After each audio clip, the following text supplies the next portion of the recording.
It can. But I want to give it 5 years for someone starting at 2011 and earning their way. By 2015, if they started and they kept persistent, there should be somebody, not saying of status, but somebody by 2015, in 5 years.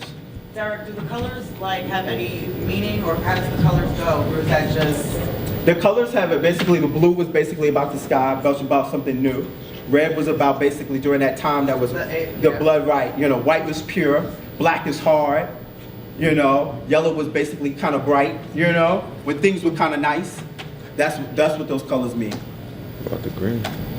And basically, I'm gonna end it right here with some of our people here in the ballroom scene who actually graduated with their degrees, basically masters, doctorates, and the whole 9 yards. And I just wanted to end it with basically something positive and good, to show that ballroom people are just doing so many tremendous things, traveling, teaching, and earning degrees just as well. No.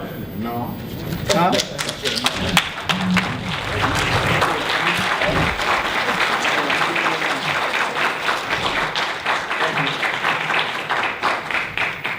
One of the things,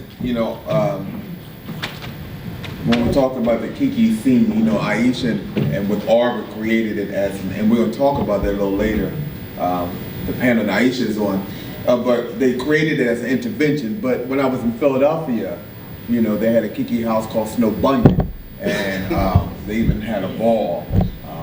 So one of the things, I know there are probably questions, but what I'm going to do is ask the panelists for the next panel, which is Arnold Allure, the legendary Arnold Allure, to come up.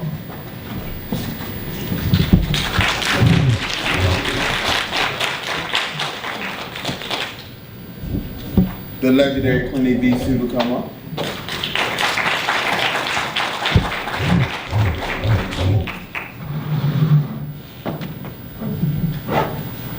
That boy here, girl in the back, Shannon, come up.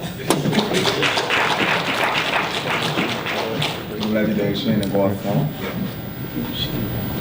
That's why I looked at you all the time. Econ, is Econ in the building? Oh, hey, Econ Blondie, come on up here. And the iconic Larry Ebony, come on up here.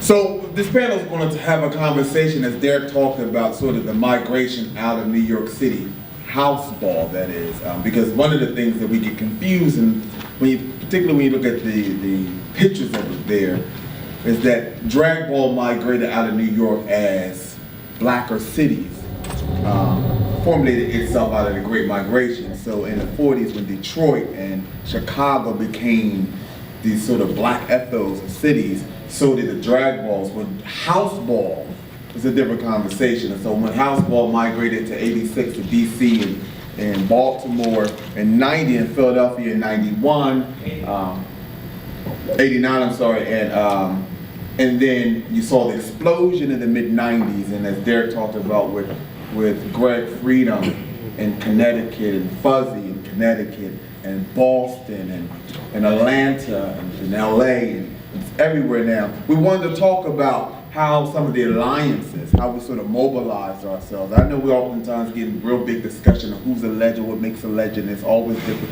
who ball is deemed worthy. But we wanted to have a conversation around looking at the different alliances around the country, how they've been able to formulate itself, and is there some differences? So what I do want to ask the panel, just real briefly, to say who you are, how long you've sort of been in this scene, and which alliance are you sort of representing? I'm going to start. Hello everyone, my name is Econ Blondie. I'm in the blue era, as we just learned the different areas. I came out in the scene around the 98, 99 time frame, and walking balls and everything. I'm representing the Carolina Alliance. I did just recently have a job promotion, so I just relocated to DC. But I've definitely been part of the growing process in the Carolinas, North and South Carolina, over the last 10 years. I'm Clinton Visu. I'm representing the Atlanta Alliance. I'm a part of the Black Era. I came into the scene in '96 in Detroit, and where actually the House of Escada threw the first ball in Detroit, and that's throughout the era. That was the first ball I ever walked, and from there I just traveled. You know. Hey everybody, I'm Arnold Allure, out of Los Angeles, definitely a part of the Black Era. I'm the chair of the West Coast Alliance, and been in the ballroom scene for quite a while, since the early 90s. Yes, my name is Larry Ebony. I'm the founder of the House of Ebony. I come from the white era. I've been representing for 35 years. I represent the Gulf Coast region now because I moved out here 25 years ago. Shannon Garcon came out in the Red Alliance, the late 80s. Red? 86 to 90, right? Yeah. Red. Speak up, bro. You glad? No, I wasn't Mugler at first. Huh? I wasn't Mugler at first. Yeah, you was at the other house. Yeah, oh, in Darvis. Darvis. In Darvis and Ninja. Founded the House of Garcon, and I represent the Capital Alliance, Washington, D.C. So, I'm gonna ask some of your specific questions. So Larry, I'm gonna ask you first.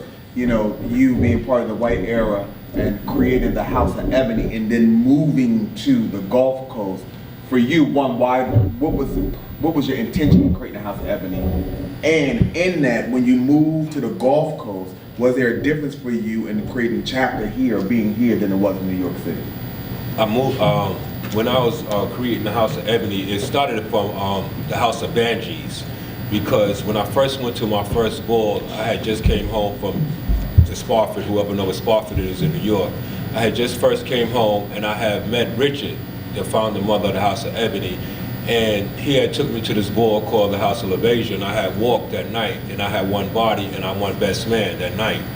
And so I used to hang out with a bunch of 5%ers in the early 70s. And so by me hanging out with the 5%ers, it was all boys. I didn't believe in, I didn't like drag queens and nothing like that. And so we used to come to the balls, the 5%ers, and so we used to name my house the House of Banji. And when I met Richard, he used to like my brother, my real brother. And so that's how the House of Ebony came about. And so we started coming to the balls and stuff, and we collaborated, and we named the House of Ebony in '79. And so by when I came out here, I already had a chapter here because I have a chapter in 16 different states as we speak today. And so I already had a Houston chapter, and I already had a New Orleans chapter, and I had some kids in Dallas already. And so we just came and made it a bigger chapter as the Houston chapter. And so when I came out here, it was a different scene because it was a pageant state that I was dealing with. And so a lot of kids now that in the last 3 years, as we opened up the Gulf region scene, a lot of the pageant kids are transforming over to the ball world. And so, Shannon, you also, like Larry, moved out of New York City, moved to DC. And you were up in Darvis, you were in Mugler. That's too much. Thank you. You was up in Darvis and you were in Mugler.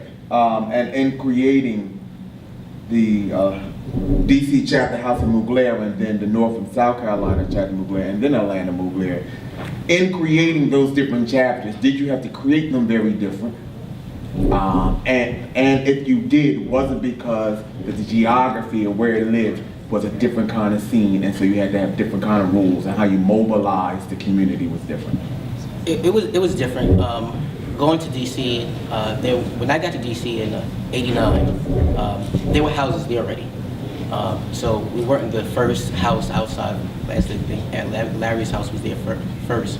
But the scene was, DC was such a scene that if you weren't a con or of DC, you basically would just nothing going on. They just had everything on lockdown. They wanted everything from DC.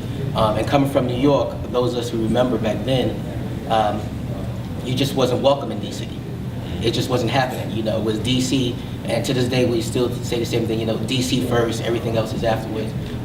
So it was kind of hard to break away. It took a long time, a couple years, actually getting a footing there because you had to prove that you were not coming from New York to take over. And anybody knows when you're from New York and you go somewhere else, the first thing you think, you're coming to take over what we have.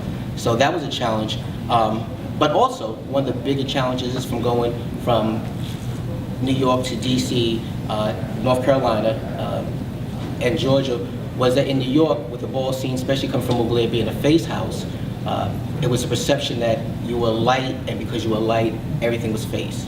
And when you're in New York, you have Puerto Rican, you have white, you have all these mixtures up there that you see in the ballroom scene. Once you get outside of New York, especially Philly, that area, you start seeing dark-skinned face kids. And that was a shock. You know, you go down to Georgia and North Carolina, they're, you know, lovely dark-skinned kids right there. And it was a challenge to say, you know what, we want to get these kids into the ball. They have face. You know what, Mugler, and it's not all about light skin. We want to get some of these dark skins. They don't have to just walk realness or a label category or performance.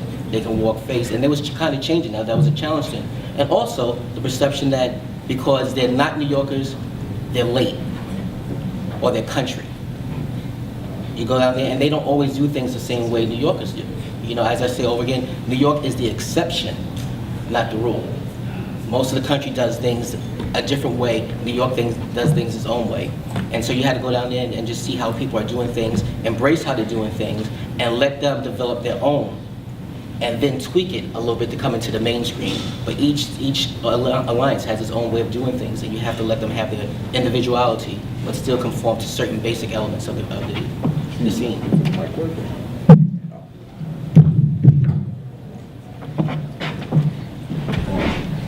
So since you said what you said, you gonna lead me right to Arnold, because Arnold, you also started over on the East Coast and then you went to the West Coast. And so in going to the West Coast, what was the lay of the land of the West Coast with the